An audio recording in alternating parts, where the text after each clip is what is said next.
What do you want to do tonight?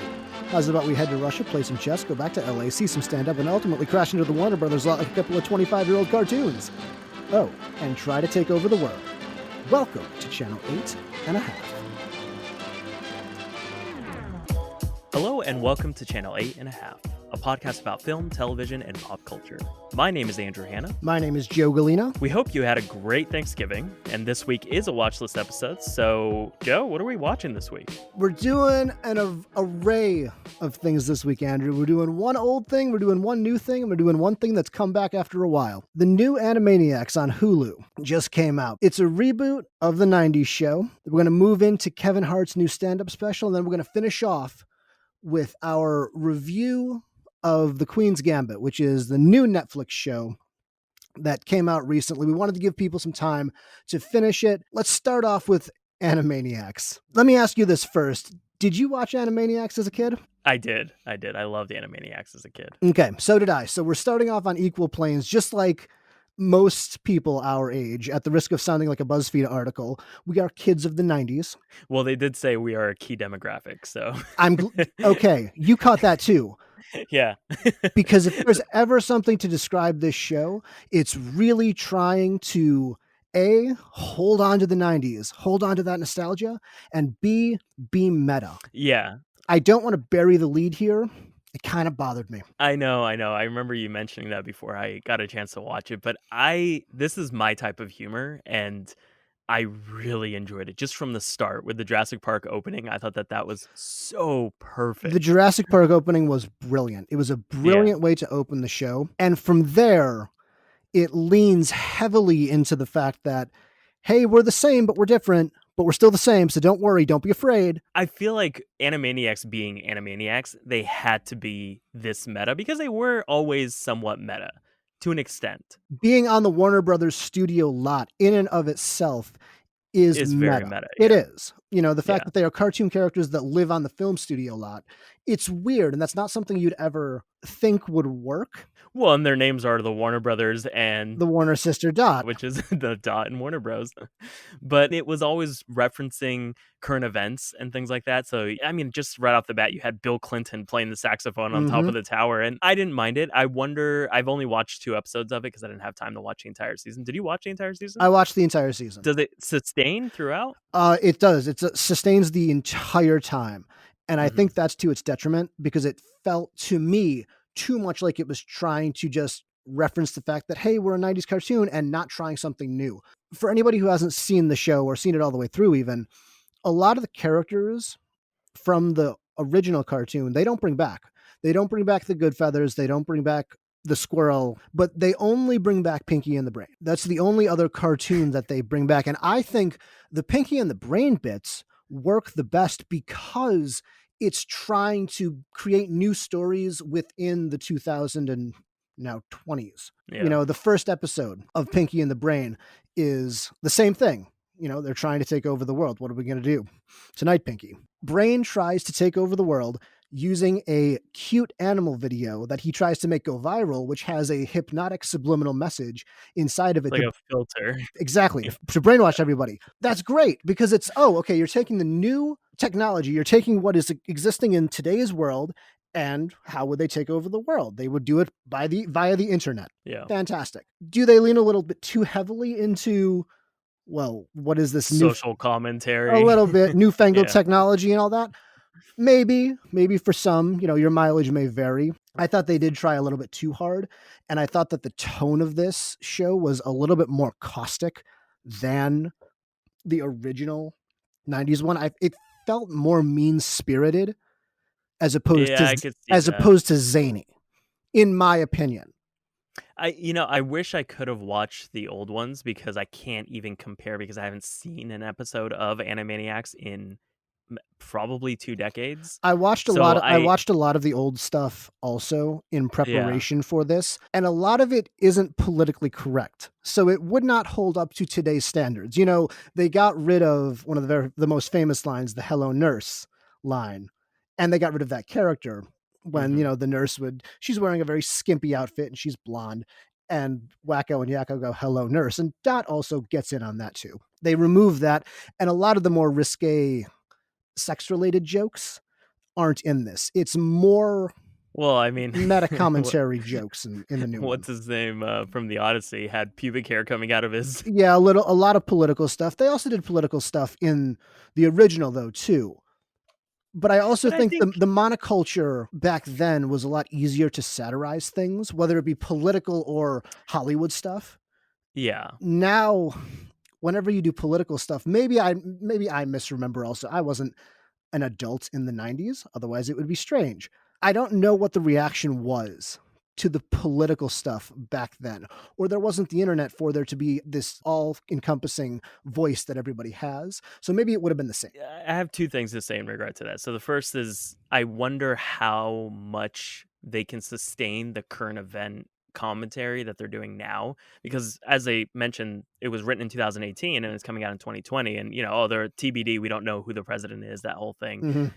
And news moves so fast now, and jokes in the collective consciousness cycle through so much quicker than they did in the 90s. I mean, the speed in which the focus of the audience switches is dizzying at times. And so I wonder if they're writing this a year or two in advance of it coming out, how long can they sustain something and keep it relevant and funny, because it is Hulu, right? So they're going to have to write it far in advance. It's not coming out week to week. Even if they did, they would still have to animate it. It's going to make itself irrelevant. Like the whole Mhm. Kanye West meeting Donald Trump bit when he swallows the iPad or the tablet. Oh, I was like, oh, that's old news in a sense. It was still funny to me, but I wonder how long they can sustain it. And the second thing is that I wonder if this is just a trial run, and that maybe in the future it might switch its tone a little bit. Animaniacs were always somewhat caustic. I mean, they weren't the nicest cartoons ever, No, right? it wasn't Tiny Toons. It was Yeah. always the more adult one, and Animaniacs did do better. That's the reason why it got canceled actually, is because it always was more popular with adults and older teens as opposed to kids. And all the sponsors, like, Mhm. they couldn't sell advertising space to sponsors who wanted to, for a children's show that was popular for adults. They couldn't make the marketing work. Well, yeah, this was before SpongeBob was a thing, and so SpongeBob really set the pace for kind of the hybrid of audiences that it garnered. The adult audiences that can catch on to the small little sexual jokes or the political jokes, along with kids who are like, "Oh, something colorful is dancing on the screen. I'm enjoying this." And that's the other thing, is that I wonder if they are fitting their market audience or their primary audience, us, the millennials, perfectly in the way that we feel about the world today. We are somewhat bitter and angry with how things have gone. And so it felt appropriate for our generation. And at the same time, I don't think that this is something that's going to ever be targeted toward. It is much more accepted now for adults, 30-year-olds our age, to enjoy cartoons and to watch it consistently. I mean, you look at F is for Family, Family Guy, all that stuff. This was all before then. And so I think that the environment has changed as well to allow this to thrive a little bit more, and its ability to make jokes about the current situation that we're all in. I thought it was perfect for me in the way that I feel right now. And yeah, sure, we have tons of comedians that are already doing this. They make fun of Seth Meyers as one of those people. Yeah, But what an this, odd bit in the first yeah, out episode. of That all people, why are yeah, you making fun of Seth Meyers? What a I love strange Seth aside. Meyers. It was really weird. But I didn't mind it, I was like, "Oh, okay." The whole time I'm watching, I'm like, "Oh, I hope they mention this. I hope that Brain somehow becomes Khaleesi, Mother of Dragons," and he does. And then the whole bit with Leroy Jenkins, I mean, that's a joke that very few people would get, and so it's also taking advantage of these niche memes. The fact that they have, what was the title of the first Pinky and the Brain episode? Oh, the title? I don't remember the title of It it. was something of memes, or, of mice and Of Mice memes. and Memes, yeah. And I'm like, "Oh, that's pretty brilliant." And so, I didn't mind it as much. I definitely agree and saw what you were saying, because I remember you mentioning it went in a little bit too much of the whole Dan Harmon meta type feeling. That's what I don't like about Rick and Morty now also, is it's too much. Yeah. You're thinking that you're being clever by pointing out that you're being meta when it's not, in my opinion. I don't care for it. I'm like, just tell regular stories. It's fine. Yeah, and you can tell regular stories that are referencing other stories, which I I don't mind. Like, I like the fact that Rick and Morty retold Jurassic Park, but in a homeless man's body, like Anatomy Park. yeah, Anatomy Park, like, that type of stuff is fun to me, but I agree in that there is a point where it can go a little bit too far, and I'm hoping that they are going to find their equilibrium in the 2nd season, because I really do hope it gets a 2nd season. I'm enjoying it thus far. Hmm. I think also the environment in which the 2nd season is gonna come out is gonna be much different. I mean, right now, everything's politically skewed, and so it's almost hard to come out with something that didn't comment on what was happening. To be fair, it would have been strange if they hadn't done some sort of political stuff because that was a big part of the original. Yeah, yeah, right? Like, I remember seeing, politicians in the original and things like that. Even as a young kid, I recognized Hmm. it, and so it makes sense that they did, especially nowadays. I mean, it occupies way too much of our minds, and hopefully, with a hopeful new start, it will change where we don't have to be constantly thinking about politics, and so a show like this can actually thrive in making jokes about other things, and the same thing goes for all comedians, and all comedy bits. For it to not center around politics is probably something I'm looking forward to. It's funny you mentioned Family Guy because the showrunner for Animaniacs is Wellesley Wild, who was one of the main writers of Family Guy. And so it's not a surprise that those two tones are probably pretty similar. You want to know what's also interesting? You mentioned Family Guy, you mentioned SpongeBob. Animaniacs went off the air in 1998. Family Guy and SpongeBob premiered in 1999.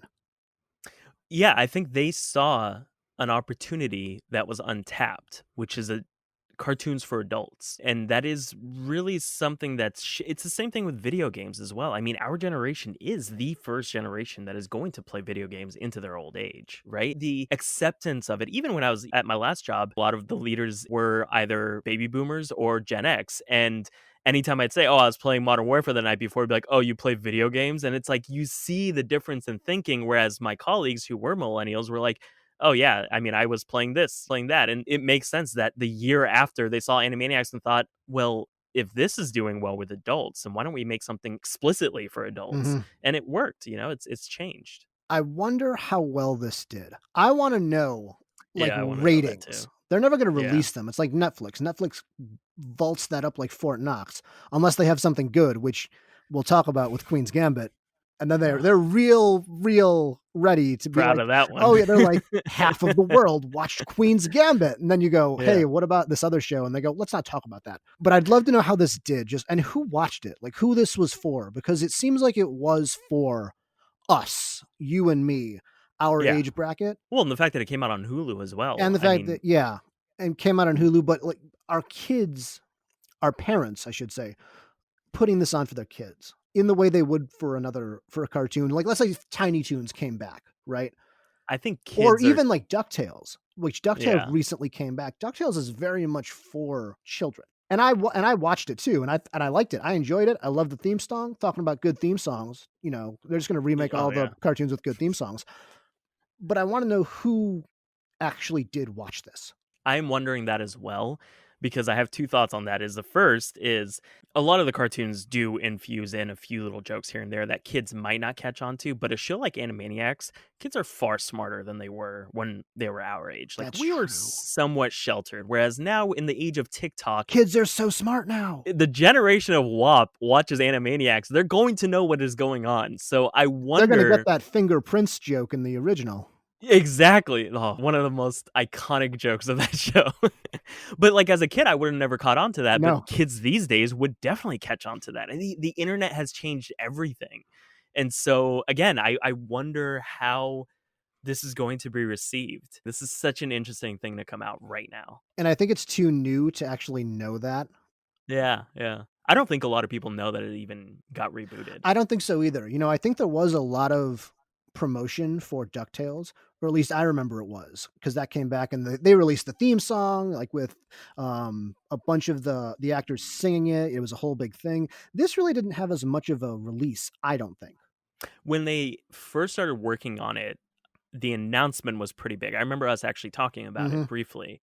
And when you told me, "Oh, it came out," I was like, "Oh, I didn't even know it came out." And I drive around on Sunset Boulevard every day. I live in Hollywood, and so I see all the billboards and what is kind of in the True. LA's sphere, and I didn't see anything about Animaniacs. The only time I saw it was like on an Uber screen that was on top of the car that the guy like bought. Like, and I was like, "Oh yeah, Animaniacs is coming back." Like that was the only time I ever saw any mention of it. So yeah, it is interesting that they didn't really go hard on the marketing, and that could have a lot to do with COVID as well, because people aren't out and about as much. So why would they put up billboards and things like that? Like I've seen billboards that have been up since March when things first started, Because no and they're one like, bothered to screw it. change them. Yeah, but I think this is a good time to move on. Or do you have something else to say about No, Animaniacs? speaking of not going out and surprise releases, Yeah, because Kevin Hart's new special also was just basically surprise released on Netflix. I did not know that this was coming either. Beyonce dropped it. Boy, did he. And Yeah, then I read, because I didn't know anything about it, I thought it was a bit that he created a stage in his house. Like, I thought that was a lie. No, it turns out Kevin oh Hart yeah, he actually for did his it. new Mhm. special in these coronavirus times brought people to his home, built a stage in his living room, and did a stand-up set just in his house, hour long. And then Netflix paid for it. How much did Netflix pay for insurance? Oh yeah, and okay, if someone came in and was sick and then got his family sick, are they paying for their healthcare costs as well? Right? Netflix doesn't care about money. They're just like, "Yeah, here you go, more of it. Yeah. Let's just throw some money at it." It was probably the renovation of Kevin Hart's basement that upped our Netflix costs last month to $1 more. We're all paying for Kevin Hart's renovation of his basement. We're all paying for Kevin Hart's weird, needy stand-up special. What did you It wa think of it? Did you like it? I wasn't a big fan. Here's the thing, I like Kevin Hart's individual bits, but I'm not a big fan of his, and I love Kevin Hart as a person. Even if I did not enjoy his stand-up, I do like him as a person. I do think he's funny. I just don't enjoy his stand-up as a whole. He's like one of those Really? comedians that, yeah, I would watch his like YouTube videos of like this one bit, but I won't watch the entire thing in the way that I do John Mulaney, for instance. Like John Mulaney, I've seen his stand-up specials from start to finish at least 6 times each. I was curious how this was gonna go because Kevin Hart has a lot of the same energy that Mulaney has, and like a Chris Rock had also, Hmm. which is very, like, big, very big on Yeah. stage. Not he Kevin Hart is more manic than Yeah, Mulaney more or Chris. slapstick. Yeah, Yeah. or like Chris Rock was. Mulaney's very intentional with the words he uses. Very refined. Very refined in the same way that Louis CK is. Like he knows which words can elicit a certain reaction and can set up a bit. Whereas I feel like Kevin Hart is very much off the cuff, wacky and zany and loud. Loud is definitely the word. Yeah. I enjoy that sometimes, but I don't find him as funny as, if there's anyone I can compare him to, I would compare him to Cat Williams, for instance, because Cat Williams does have the same energy, but he's hilarious. I enjoy Cat Williams far more than I enjoy Kevin Hart. It's funny you mentioned that because I thought of a comedian that I've never actually seen one of his specials all the way through, but became so popular that he was playing to stadiums, and it was Dane Cook. And I was curious, and Yeah. I don't know much about Dane Cook, to be fair, probably because of the perception of who Dane Cook was and the stage persona became He became a rock star at one point. became a rock star and was very popular, again, to go back to when we were younger, Yeah. when we were, 15 years ago in high I school. used to love Dane Cook. I used to watch all his stuff. Did you really? Yeah, He so doesn't seem like your type. no, he does. Yeah, at least when I was younger, like my comedic sense of that. I don't know. Like that's the thing is, I feel like listening back to Dan Cook's stuff now, I'm like, it's not as funny. It was a different time, But he right? but he But has that type of energy too that Kevin Hart does of playing to the yeah, yeah, stadium more so exactly, than exactly. an intimate room. John Mulaney could be one on one with Seth Meyers in the way that he did recently, where he's just wearing a trench coat and sunglasses and having a conversation and be hilarious with no audience. Whereas I don't think Kevin Hart can play without an audience because he does feed off of his audience. And you felt how awkward it was in the beginning of this special because it almost felt like the audience was still unsure of how to act in such an intimate setting, especially after not being around people for so long. And right, it felt kind of weird, like, oh, like how do I human? Yeah, it felt strange having them all sit there on couches, separated, socially distanced Yeah, apart. yeah, And I wanted to know how big that room was also, because it was it pretty big. it They felt they had like a it wide went shot. back. Yeah, it felt like it went back a while too, but you Hmm. only got to see maybe the first 4 couches, in the special. Those are the only people they really cut to necessarily. It was It also had to have been like 50 people, I think, it at ha- it most. had to have been. How Yeah. big could Kevin Hart's living room be? Then again, he's really rich, so I was gonna say, don't underestimate the size of Kevin Hart's living room post renovation. yeah, right, Apparently, exactly. Netflix had to up its rates for it, so you never know. It's also really weird because, and I thought about Dave Chappelle also when he came back to Netflix in When a he did more that, like, intimate setting too. yeah, And that like and farm special that he did. well, kind of all three of them. He did one in Mhm. the Oh, way back when, no, not yeah, a during couple of years COVID. ago. No, not during Okay, COVID. No, this was a couple of yeah. years ago, or maybe last year. I don't remember. Time doesn't mean No, anything no, anymore. it was 2 years ago. 2 years ago, Yeah. he did those two specials, and have after Chappelle was gone for so long, having him come back and kind of reflect on his career and celebrity and doing stand up, it felt the same way as Kevin Hart's new special. I like Chappelle more as a stand up than I do Kevin Hart. I still find Kevin Hart very funny. I like his stand up, but it's weird to see when you reach a certain level of fame as a stand up comedian, the material can really only be about how you're famous.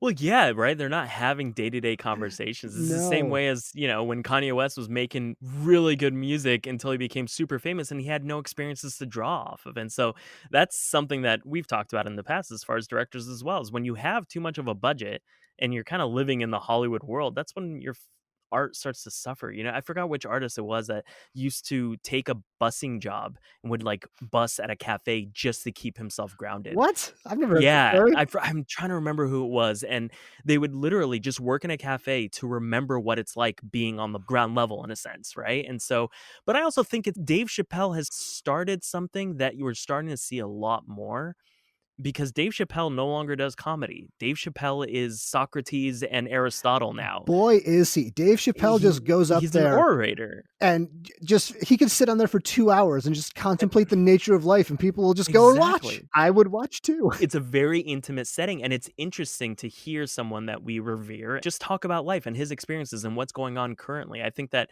him living in what is it, Ohio.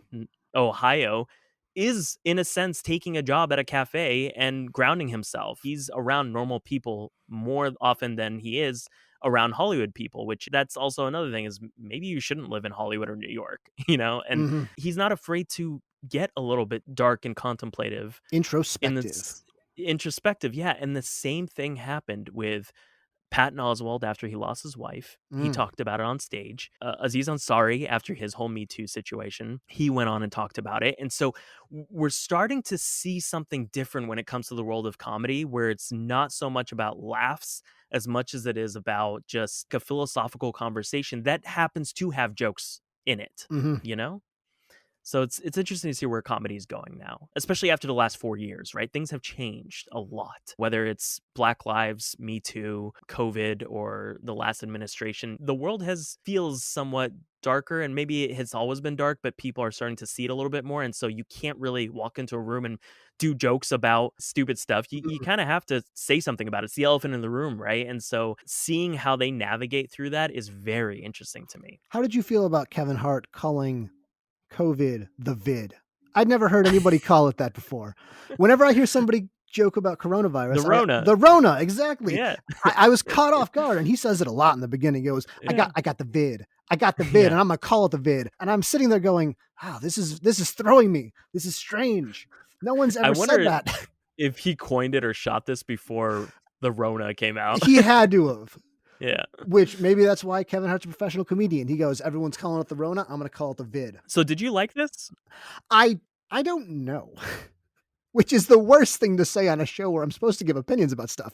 No, I mean, it's okay to not know sometimes. Because it's felt like Kevin Hart was both bragging about his life. Desperate is when you said desperate, I was like, oh, that is actually, it almost felt like he wanted some semblance of normalcy, A that little he just bit. mait it himself. Yeah. And had Netflix pay for it. Yeah. But also contemplative, just like you were saying, Yeah.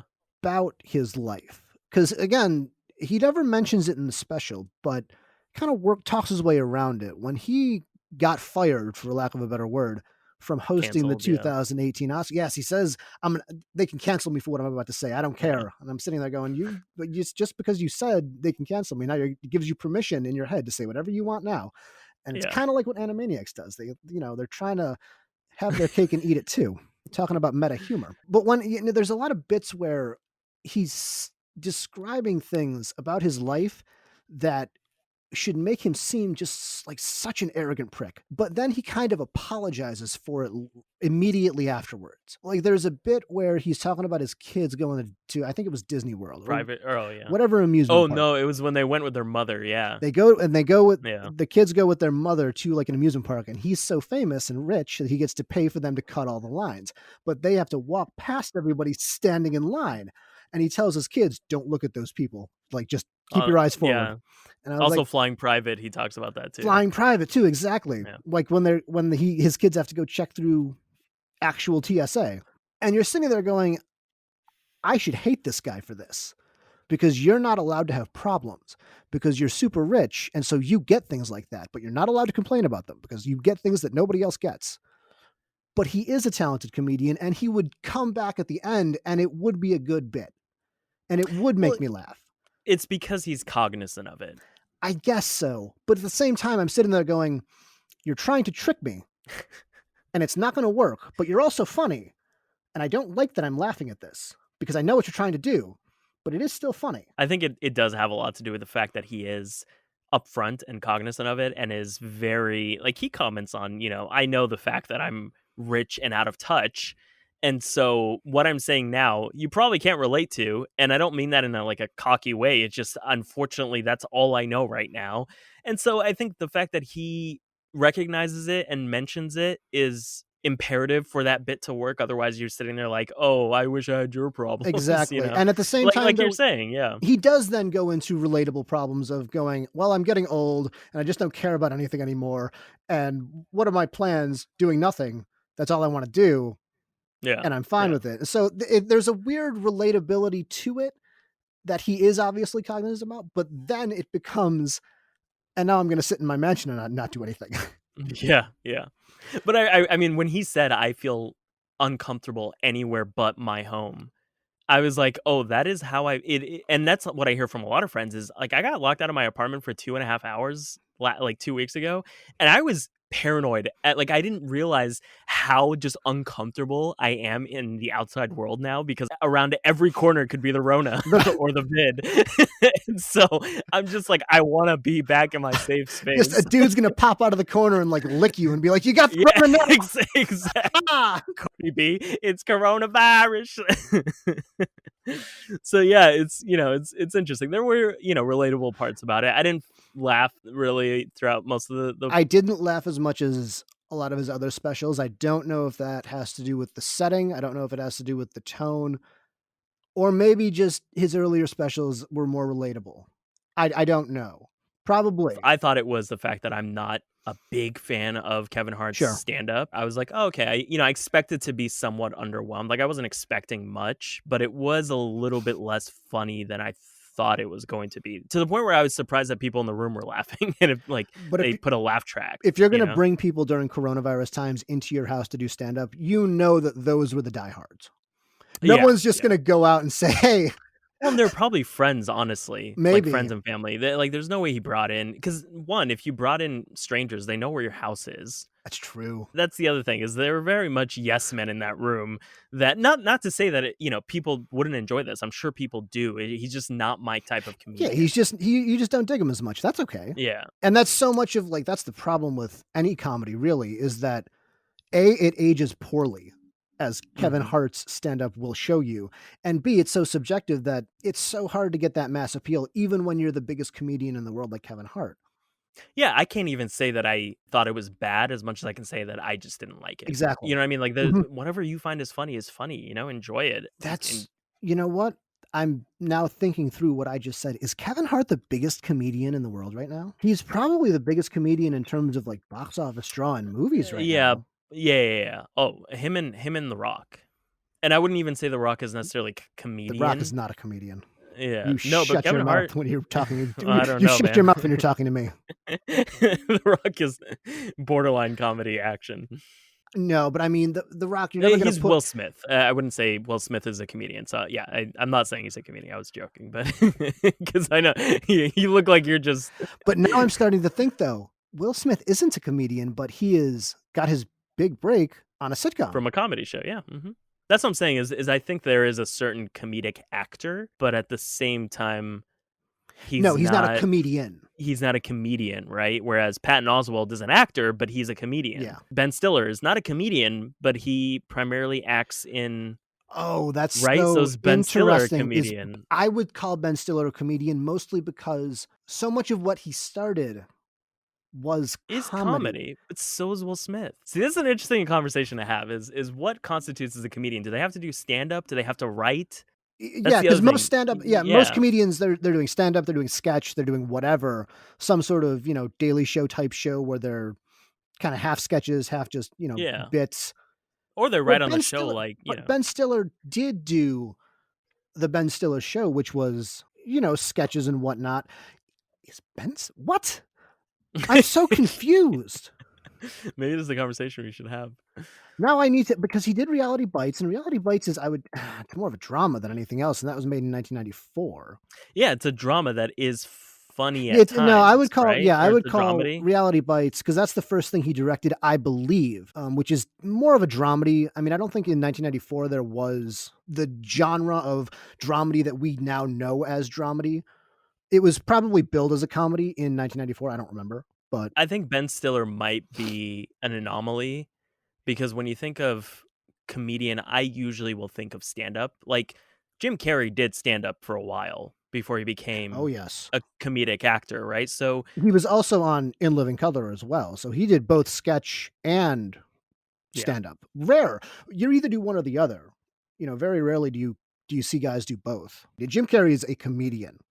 Yeah, well, in the truest sense, right? Yes. It's very different too now. The buckets that you put people in are very, very much muddied. Like television actors and film It's all the actors, same thing. yeah, there's no distinction Like, anymore. John Hamm is funny. He's not a comedian. No, he's not a comedian. Never in Yeah, my wildest dreams would I call John Hamm a comedian, John but he Hamm is is in the funny. same bucket as The Rock, Yes, in my I agree. opinion. I'm just looking at the cast of Reality Bites now, and you have a bunch of comedians around Ethan Hawke and Winona Ryder. Because you have Steve Zahn and Janina Garofalo. Well, and then Ben Stiller's obviously in the cast. So you have two bona fide comedians of the 90s, Steve Zahn and Janine Garofalo. What is this movie? What an odd thing. Because I would definitely put this in the same category as Singles also, which is Cameron Crowe's grunge-based movie, Gen X movie. And I would call Singles more of a drama also. Maybe it's it's a dramedy. I would imagine. Yeah, I know I would call them more comedies than dramas. Like, did you see Manchester by the Sea? I did not. Manchester by the Sea was funnier than you would think it is. What? Really? I didn't see Manchester by the Sea. It is so heavy and it is so depressing. If you're going to go that dark, you have to go so dark that it's funny. Like there's a moment where they leave the stove on or something, or the gas, like he didn't fix like the gas detector or something like that, and the house burns down and kills the kids or whatever. And Whoa. so yeah, no, it's really dark. And so you don't know why he's kind of messed up, and you find that out much later. But while they're trying to get the gurney into the ambulance, it gets caught on the side and they can't. It is one of the most emotionally draining moments, but they can't get it into the ambulance, and it goes on for much longer than you would think that it would. And then you start realizing, because you're so caught up in the emotion, you're about to cry, and then you see like they just can't get this gurney in. And I busted up laughing in the middle of the theater, and the person I went to go see it with looked at me like, you're a crazy person. But it was hilarious. This And is it's very serious, Andrew. and they do that a few times in the film where they find those really dark moments, because that is life. You're not Yeah. always, someone slips and falls at a wake, and that's sometimes funny, but it is still very dark. And so, I mean, I wouldn't call that a dramedy by any means, but it's very interesting when those two things start to meld. But Billy Wilder did that the best, though. The Apartment is one of my favorite movies, and that's a drama with comedic things in it, which is definitely Yeah. what I would call it. Well, and you need it sometimes, right? Because Jack Lemmon is obviously one of the most famous comedians throughout cinema. So you put somebody like that, and I think that's the Jim Carrey effect, right? Jim Carrey, you put him in a drama, and he is inherently going to be Jim Carrey. Jim Carrey. Like he had those moments in Eternal Sunshine, Eternal Sunshine, Truman where Show too. Yeah, Jim Carrey comes out. Mhm. That's why I think that comedians are the best at doing drama, because comedians do not play to the camera in the way that, let's say, The Rock does. They're not playing it as a comedy, they're playing it as a drama, and they believe what they're saying, which makes it funny. If you're self-aware that you're in a comedy, then it's going to show. Michael Scott's a perfect example. Is the problems in his life are very real to him. Mhm. He's really upset about them, but it's so funny how seriously he takes himself. And so to him, he's playing a dramatic role. It's a dramatic moment, but it's funny to us. And that's the crux of Airplane, and that style of comedy too, is playing it all straight. But Airplane is also very self-aware. They know they're making jokes almost, Yeah, but but like Leslie Nielsen though, playing it completely straight. yeah, and that's why he stands out as a good comedian in those situations. But I think we can move on to the Queen's Gambit, yeah? I think so too. The Queen's Gambit, the new Netflix show, very popular, unexpectedly popular, I think. What a strange thing to also be popular. A show set in a period piece over a couple of different decades, 2 decades, about a girl who plays chess. What about it did you know going in? Because I didn't know anything. I didn't know anything either. I just happened to see it on my Netflix, like you say, when they try to stuff it down your throat. Oh yeah. That's when I saw it, and that was it. And I was like, oh, this looks really good. And then it started picking up traction, and probably at the same rate in which I was watching it, people were like, oh, what is this? And then it got really big. But from the little snippet that they show, I was like, oh, this looks very interesting. It's right for the times. They had me when they said Scott Frank directed this, because I really like Scott Frank. I think he is incredibly underrated as a director. He made a movie called The Lookout in 2007 with Joseph Gordon-Levitt, who you love. It's a bank heist movie. Not a lot of people have seen it. He We talked also about it before. a little bit. I think so. Yeah. I mention it a lot because Yeah, he did Logan as well and he Minority Report. he wrote He wrote on Minority Report. he wrote that. He also wrote the 2 best Elmore Leonard adaptations, Get Shorty and Out of Sight. But it's Get weird Shorty's because good. I didn't know anything about this going in other than the tagline. And I remember seeing the tagline is an orphaned young girl becomes a prodigious chess player and, just goes. That's essentially what it was. And Yeah. if you haven't seen the show or don't know what it's about, I'll read the IMDb summary for you. Orphaned at the tender age of 9, prodigious introvert Beth Harmon discovers and masters the game of chess in the 60s. But child stardom comes at a price. Now, I did not know Orphaned at the tender age of 9. The show starts with her as an adult woman. And my first thought was, we're really playing fast and loose with the word orphaned. How old do you get to be before you stop being an orphan? You can't be just like a 45-year-old man. And So you're you're smarter an than that, orphan. man. You're smarter than that, bro. Because, I forgot that you You're can like, she's start 9 years old. She's clearly an adult. That's exactly my first thought. Because, I don't remember that you can cut back and forth between time. Because really, that was it. She's just in a hotel room drinking or doing drugs. I can't remember. And I go, She wow. had just woken up. She had. Yeah. She's not an Oh, orphan at all. Not like an orphan to me is like a They're little. not even trying anymore. Netflix is. I'm paying $1 more for this bullshit. I mean, I get it if you're like an 8-year-old Dickensian chimney sweep wandering around London going, oh, I'm sorry, mister. My parents got kicked in the head by a horse. And would you like I can look up your chimney? That was a very terrible Cockney accent, by the way. That was my. Or just orphan in general. Yeah, that's my. Like to my you, London orphan is Oliver Twist. That's correct. That is an orphan. Anything less? All orphans come from London. If you're not an 8-year-old chimney sweep in Dickensian London, you are not an orphan. I'm sorry. Not an orphan. Here's what we should preface: is we've watched the entire series, so it is a limited series. We watched the entire season, and then also there's going to be spoilers. We will likely go into spoilers. Do you want to kind of talk about it first before we go into spoilers? It's really, really good. It's shockingly good, and it hooks you from minute 1.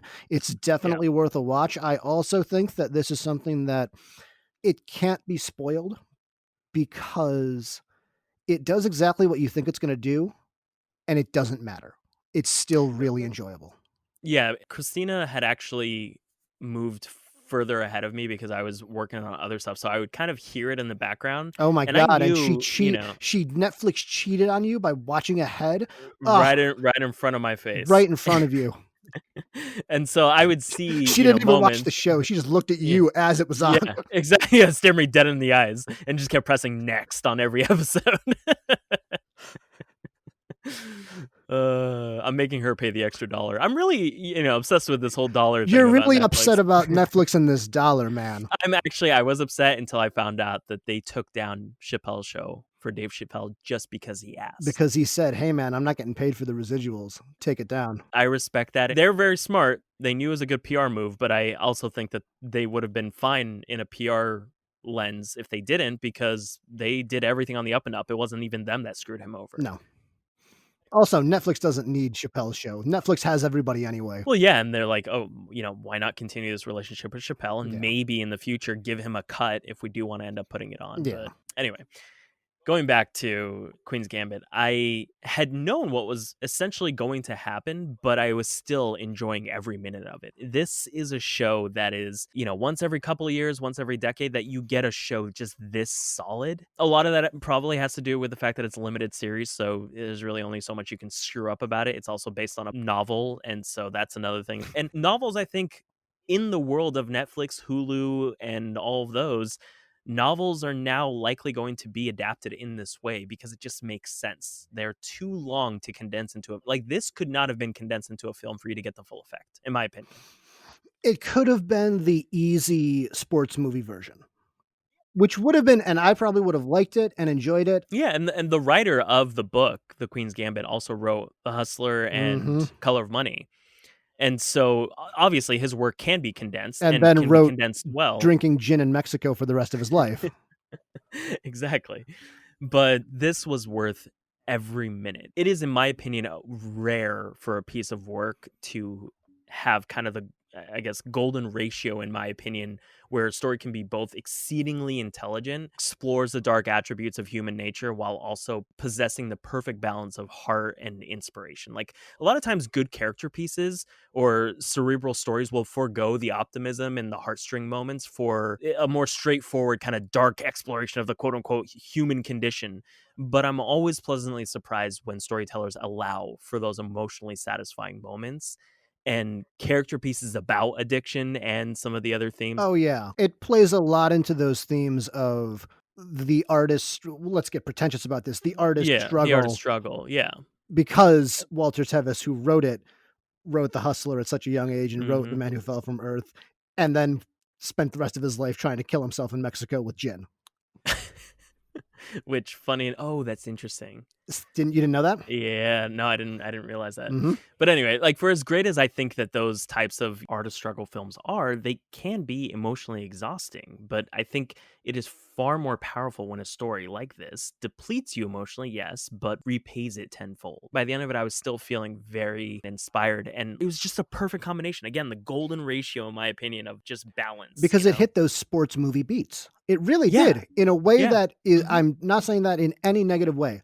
It hit all of the sports movie beats that you like in an inspirational Disney's Miracle, Remember the Titans type of way.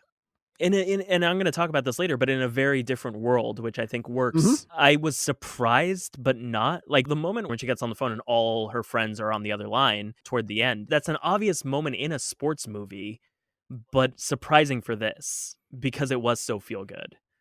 And Because it and I kinda thought it Trojan horsed that feel-good nature into it. yeah, I didn't expect this to end well. And Mhm. all right, well, let's go into spoilers. I'll put time codes in the description as to when you can skip forward if you have not finished it. It is worth every second. Definitely check it out. But we'll move on to spoilers for The Queen's Gambit on Netflix. What'd you think of Jolene coming back? Because that was the most contrived sports movie part of this, and I didn't care because I liked Jolene. I didn't care either. And I think that Jolene grounds her because of her ability to show Beth what she has and momentarily diverts her attention as to what she lacks. Beth, for so long, wanted a mother figure, while all the while, all the women in her life wanted to be like her. Even as a child, her own adoptive mother almost wanted to be like her and was promoting her in a sense to do whatever you want. I mean, you are going to do more than I could ever aspire to do. And so it was almost like all the women that she was trying to be like wanted to be like her all the while, which is kind of a, it's a cliche, but at the same time, everyone expected her to be a leader and a role model in chess, yet she never had her own kind of female role model and ended up picking up things from the various women in her life, just searching for that mother figure, like the brilliance of her birth mother to the talent of her adopted mother and the self-destructive nature of both. And then just, the fashion and the makeup from the women on TV. Even in the orphanage, Jolene was her influence, Mhm. with the pills and then calling Mr. Scheibel a cocksucker. Mhm. Like it's this constant mimicry of what she thinks a woman should be. And it all kind of derives from, obviously, from her lack of stability, but the symbolic burning of the dress when she first goes to the orphanage that her mom stitched her name on and said when she gave it to her, so that you don't forget who you are. It's like she started without ever knowing who she was and where she came from, in a sense. I really missed Marielle Heller's character, Alma, who plays her adopted mother in the second half of the show, though. Yeah, I yeah. I really did. When she dies, and literally halfway through at the midpoint, I missed that character. I thought that performance was really great. I thought their relationship was really great. She was so She good. was All so the good. performances were great, but she was so phenomenal. And her death spurs on the sort of destructive spiral that Beth kind of goes on, or is one of the elements, I should say. Doesn't it's Yeah, not the one thing, but but it's the catalyst after a mhm. while. It's rare though to see a show or to see a story told like this to where everybody's really supportive of her the whole time. They see that she is a prodigy at chess, and Mr. Scheibel encourages her, wants to play with her in the orphanage. He Yeah. brings in the chess teacher who runs the high school chess club. The chess club teacher goes, "Oh, wow, you're really good. Come on over." Everybody's just really supportive the whole time, which is, I think, a strange choice in that you don't see that very often because this is a story that could have been very dark. You could see the dark turn this story could have taken in episode 1. Mhm. Oh, and I think that was probably, I didn't mind it as No, much I didn't because I either. agree it was surprising, but the conflict lied as Mhm. elsewhere. It was for her to lose in a sense, and the scene that opens the entire show, but later on when you see, I think it's the second to last episode when she actually plays Borgoff in Paris, and his reaction to Beth's state when she shows up to the match, it's as if he's disappointed and somewhat disrespected that both of them had obviously been building this match up in their minds for days, weeks, maybe even months. And she shows up a wreck. And Borgoff is, if anything, disappointed because he knows he didn't win and that Beth just lost. It's a testament also to Marcin Dorokinski, the actor who played Borgoff. He was really good. He's so good. His ability as an actor to express so much in his stoicism, which can easily become one note and sort of foreboding, and the feeling of respect he has toward Beth that he only shows in little moments, but also being somewhat let down by her apparent disregard for the weight of the match. As a true competitor, he doesn't want a weak opponent. He wants one that can challenge him and almost give meaning to what he does. And so you see all of that just painted on his face, and he is also supportive almost. Like he's almost like, girl, what the hell? Like we were supposed to have a good match. I've been practicing for the imagine, like you're practicing all these weeks and it's easy to beat this But person. all done with that very Russian stoicism. It's all in the Yeah. eyes. Yeah, exactly. Much like Ivan Drago in Rocky IV, very similar in tone, Rocky IV and The Queen's Gambit. I think that they shared a line. I believe Borgoff actually says, "I must break you to her." I might be misremembering. I don't know. In Animaniacs, don't they mention when the dragon's dying Yeah. and he says, Adrian?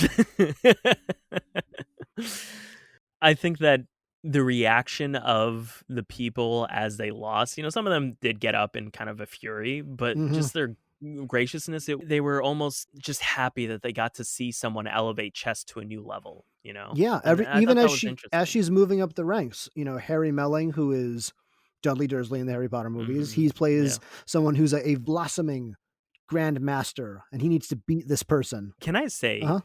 could he not play H.P. Lovecraft? Yeah, oh boy, who could he? He looks so much like, the whole time I'm watching, I'm like, dude, someone's got to write an H.P. Lovecraft film for you. Because he looks exactly like him. He's a He little bit looks he's a little bit rounder in the face. Yeah, he would Lovecraft need is a a little bit more longer. angular, but Yeah, no, I agree with that. he really could. Yeah. He was so good in this too, especially at the end when he meets Beth again and he Mhm. says, "I've been watching you," or I've seen you come to the store a couple of times. And she goes, "Oh, are you spying on me?" He goes, "No, I'm the manager of the supermarket." And she kind of looks down at him. She's like, manager of the supermarket. And he goes, you know what? I like being the manager of the supermarket. It's a good job and I like it and I'm good at it. Well, and she at first was like almost sad for him, like her Hmm. actual internal person. But when she felt attacked, that's when she attacked. I don't think that she really believes that. I mean, she's an orphan for God's sake. And she was just trying to hurt him to make him go away. And it's so sad seeing her in that state. It reminded me of Flight a lot. I mean, obviously any addiction film, but Flight had those moments. You've seen Flight, right? With Denzel Washington. I saw it once and I think I saw it on It HBO was and I didn't yeah. really watch it. I It liked was Flight. because Denzel Washington plays a pilot, but he's also an alcoholic, right? And isn't the whole Yeah, thing yeah. kind of like a court case about him defending like a flight that went wrong? He inverts the plane and Yeah, then lands it upside down, basically saving like most of the people that survived. Otherwise, no one would have survived it. But he that's was right. drunk at the time, and I thought it was going to be like about a plane crash type thing. It turns out it was just an addiction story, and it kind of Trojan horsed its way into it. Yeah. And I was like, oh, this is actually really good. And so like that, it. I remember seeing it on HBO or one of those shows. I don't think I ever sat down and watched I it. I thought we saw it in saw it. theaters together. No, that wasn't me. I like that movie a lot, but It looked Flight looked really melodramatic in a way, and you know what? it It's good that you brought it that was up funny at because times though. it's kind of an addiction story, and that it again, I haven't seen Flight all the way through. I've seen bits and pieces. It felt like it could veer on melodrama in a bad way, in the same way that this could have veered into melodrama in a bad way, but did not. I was worried halfway through this because it's just unnerving watching someone spiral and I'm like, I don't really want to watch this. I'm hoping that things get better for her, but I had no inclination to watch someone spiral. And I think Flight did it well in that they had John Goodman come in and take this really dark story and push it over. Do you Oh, remember that? doesn't he play Where some he sort of hippie guy? Yeah, he's just his hippie friend, Yeah. and when he wakes up the next morning, he's drunk. His lawyer's like, "What the hell?" And then John Goodman comes in like the doctor with his little pouch. He opens it up and he pulls out a vial of cocaine and he's like, "Do 2 lines of this, take a swig of this," and it's just like, You'll be golden, man. You yeah, get John, behind that cockpit. John Goodman's great. Anyway, flight aside, this could have gotten very dark, but I thought it was just perfect. Again, it had enough moments to lift your spirits and to inspire you that it made up for all again, it gave more than it took.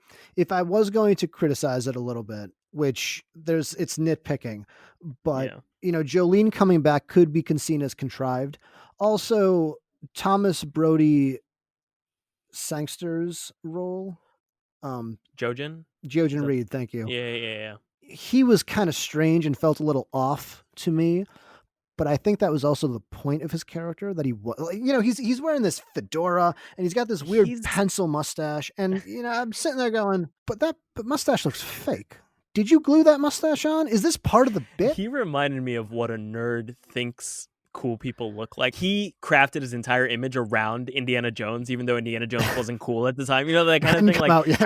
I mean, it was just like you give a nerd too much money, and they think that that's what cool looks like. And so he really was kind of trying too hard to be a rock star in chess. That's what it felt like. Yeah, like he even tells the kid when he's giving that interview right before his match with Beth later on in that dinky old school auditorium, and he's talking to the kid, and he goes, most people think that chess players look like you, and then he kind of Yeah. trails off and walks out, and you're like, no, idiot, you would look like him if you weren't trying so hard.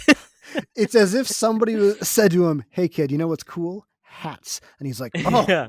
get me as many And hats as you can find." we all had that kid in high school that would wear the giant trench coat. I mean, at least me in California, Southern California, it made no sense. They all watched The Matrix and then thought, I want to look like him. I'm going to be cool in high school. It is 94 like, degrees. You do not need a trench coat. yeah. We used to call him Neo because he always looked like, and he would do Neo's moves and stuff. But that's what he reminded me of in this. Look, knock yourself out. I was a nerd as well growing up, but it's just really funny. But Anya Taylor-Joy, It's true. I We spent mean, the whole time really not talking about her performance. It's incredible. she was radiant and enthralling. She had this keen ability to express a confident vulnerability, but even her movements, extremely feminine and flowy, yet they have this kind of sharp, definitive, every time she puts a piece down, it's almost like she's striking the board. And she apparently used to be a ballerina and use a lot of her experience to kind of Mm. craft her physical performance. which makes a lot of sense now that you think about it. Mhm. I appreciated that it allowed her to be feminine in that world because it helps cement the juxtaposition between her and her counterparts while also being sort of like swift and destructive in the most beautiful way possible. And they're almost like, I can't help but to be in awe and marvel at you. It's rare that you see a person play a role, be so good in it that I can't imagine anyone else play that role. No, it's difficult to picture anybody else in the role now. She owned it, and she Mhm. was Elizabeth Harmon. No, and this is if ever there was a star-making performance, boy, is it this show. I mean, that's a career-making role. And she's gonna stay in the '60s because according to her IMDb page, the next thing up on the slate is Is Mad Max. is Last Night in Soho, the new Edgar Wright movie. Oh, really? Yeah. Which is supposed to come out April 23rd, 2021, but, who knows what's gonna happen with coronavirus. She's playing Furiosa in the Mad Max spinoff. Young Yeah. Furiosa, which I think, that's a mistake. Mad Max Fury Road was not her as Furiosa, the idea of a Furiosa prequel, because that movie was so good. Just let it be, man. This is not. This is going to be an Animaniacs situation all over again. Just let it. I don't go. know, man. You never know. Him bringing back Mad Max in and of itself could have easily been that, but the fact that George Miller's directing it, I have hope. That movie was lightning in a bottle. Nothing about that movie should have I would worked, and it usually, did. I This usually agree you're with that. tempting fate, George Miller. Just let Fury Road live in its own amazing bubble. Let me hope. You can hope, man, but you might be disappointed. That's how these things work. Yeah. What is it in Ted Lasso? It's the hope that kills you. Yeah. Ted Lasso should really sponsor us. We mentioned that show at least once an episode. We are the biggest fans of Ted Lasso that I know. Poster boys for Ted Lasso. If Apple wants to give us some money, we'll happily take it. Yeah. Throw us some of that iPad money. Right. What did you think of the ending? Do you mean like the literal last shot when her going, let's play? Because I Yeah, thought that was a like, great way to end a show about addiction, is somebody after winning and achieving their goal, right? She slayed the monster. Yeah, that's a good way to look at it. She beat Borgoff, and she still went back to the chessboard to play a guy who could easily beat. Doesn't matter. He's just some random Russian dude on the street. And yet she still said, let's play. It almost felt like she was coming home to her beginnings of playing with Mr. Scheibel, like just the old man in the basement. Mm-hmm. And it felt like she was around a bunch of Mr. Scheibels, like that moment when they all embrace her. And that's the other thing that I was going to talk about that I mentioned earlier, is that this show is very indicative of kind of the shifting views of American exceptionalism in film and television. If this was made in the 90s, this could have easily been borderline propaganda in the way that Rocky wasn't. But like First Man, it wasn't about the Americans beating the Russians to space or the Americans beating Russians in chess or adhering to the talking points that their liaison gave her. But it was merely the ascension of a new queen, pun intended, in the world of chess, and that everyone was just excited that now the bar is set. Now chess is just interesting to watch again, where you had all the old masters and most of the hardened veterans like Borgov and the old man with he almost looked like a conductor. Yeah, a little bit. He was so cute, but they took their defeat with grace and reverence toward Beth, and I thought that was just interesting and cool. And I also like that they didn't make it about kind of the Reds and democracy and all that stuff. If anything, they were almost thumbing their nose at it. While at home, someone like Jolene can't vote or have kind of an equal shot. Who are we to criticize the Russians at that time? That kind of thing. And so it was interesting. The pawns, to use a chess phrase, both governments were using in these proxy wars didn't give a shit. Both governments wanted each of them to win so that they can impose their superiority over one another. But when she goes down onto the streets of Russia, the Russians didn't say like, oh, screw you, American. It was like they welcomed her and embraced her. And I thought that was just like a great moment at the end, especially. But they did play the chess matches as if it was like Rocky, because they're doing the announcing, and then the announcer's like, oh, rook to knight 4, and then everybody goes wild. Kid runs out, and then the kid runs out and he goes, what is that from? That's from something else. I don't. Where the kid runs out and tells the crowd. I do not remember, but they did play it as if it was just this giant spectacle. It was shot so well, though. It was. And like for you to shoot chess in a way that's very interesting is very difficult. I mean, it's just like, and that's why I think this works the best as a limited Netflix series where you can watch them all at once. Because if this was coming out week to week, I wonder if people would go, all right, fine, I get it. It's chess. It's just another chess match. Now It's she's in Miami, now she's in Cuba, now she's in Russia, whatever. Yeah, it's meant to be binge watched in a sense. Yeah. But even just like the moment where she's playing with Borgoff in the last episode and she takes her queen and then puts it on another piece, and it's like a delayed rack focus to the foreground where she puts the new piece, Mhm. but it's like the snap rack focus. And I wasn't sure what happened at first, so I rewinded and I looked at it and I was like, oh, that's interesting because it gives weight to that move and it shows the shifting of who's kind of in control of the situation. But it's something so simple, and they were able to pull it off to where it was very interesting to watch and could have easily been very boring. It looked gorgeous. It was shot beautifully, and the performances were spot on. However, Uh-oh. did 70 million people really watch this Netflix? Who knows? Apparently, you can't get a chessboard anywhere. Yeah, it's strange, right? And well, Yeah. when coronavirus hit too, and when people went into lockdown the first time, you couldn't buy board games either. Everywhere was sold out of board games. You couldn't buy Monopoly, Uno cards. You couldn't find any Uno cards. There's a black But market. chess, I mean, no one plays chess anymore other than you and I. Yeah, right. I've got a bunch of chessboards in my house. Yeah. When she gets her first chessboard, it's like a victory. You're like, oh, nice. She got her first chessboard for herself. They just did a good job at building it slowly. And her mother did such a good job. Although it was it self-interest at first when she goes, "Oh, I didn't know you could win money playing chess." But again, that I was surprised early on when she told her, she's like, I was wondering if I can get 10% as a managerial fee. And then she says, how about 15%? And the whole time I'm thinking, oh, this is going to go dark. Like, this is where the split happens. The Never did. Selena and her manager thing happened. No, and it didn't. And I was like, that's a really sweet moment. And they didn't care. They just did it. Her mom also, she looks so much like Melissa Villaseñor from SNL. She does. I cannot get her out of my head. Like her type voice. Her Mickey Mouse impersonation and whatnot. Yeah.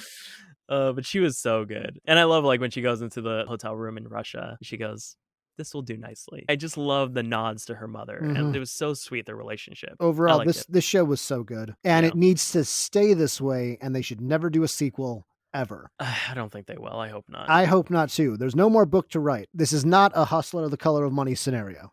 Although I like The Color of Money. And Paul Newman has one of my favorite lines in any movie, in The Hudsucker Proxy, a movie not a lot of people have seen, where a guy is trying to jump out of a boardroom window to commit suicide off of like a 90-floor boardroom. And the guy smacks into the window and falls down, and Paul Newman just smoking a cigar going, plexiglass installed last week. I don't know why I love it so much. If you haven't seen the movie, it's not going to mean anything. That's the Coen Brothers one, right? Coen Brothers. I've been wanting to see that for so long. I need to watch it. Anyway, I think that wraps up this week's watch list, huh? I think so too. As always, we'd love to hear from all of you. Have you watched the Animaniacs reboot on Hulu, Kevin Hart's new stand-up special, or The Queen's Gambit on Netflix? If so, what did you think? Did you agree or disagree with anything we said? As we've mentioned in the past, we are still trying to reach 1,000 subscribers on YouTube to become partners, but our short-term goal by the end of the year is to reach 100 subscribers. Thank you so much to the 20 subscribers we currently have, and want to ask a favor of all of you.